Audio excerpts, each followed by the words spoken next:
What's the most adventurous thing you've done without planning it? It started as a typical college night. My roommate and I were buried under textbooks, drowning in coffee, and trying to survive exam week. By 3 a.m., our brains had turned to mush, and the stress was unbearable. That's when my roommate leaned back in her chair, looked at me, and said, "You know what? Let's just leave." I laughed, thinking she meant to leave the library. But 5 minutes later, she was holding her car keys, a mischievous grin on her face.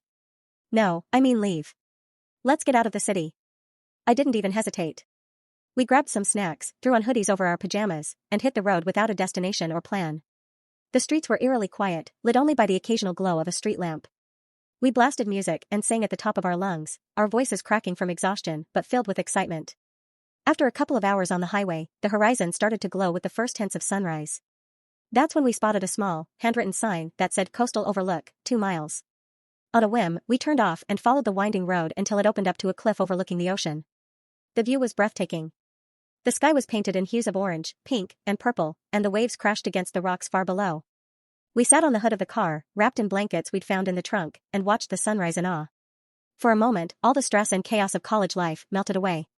When the sun was fully up, hunger struck, and we drove into a sleepy little seaside town. We found a diner with mismatched chairs, friendly locals, and pancakes so good they could have cured world hunger. By the time we made it back to campus later that morning, we were sleep-deprived, unshowered, and still in our pajamas, but we didn't care.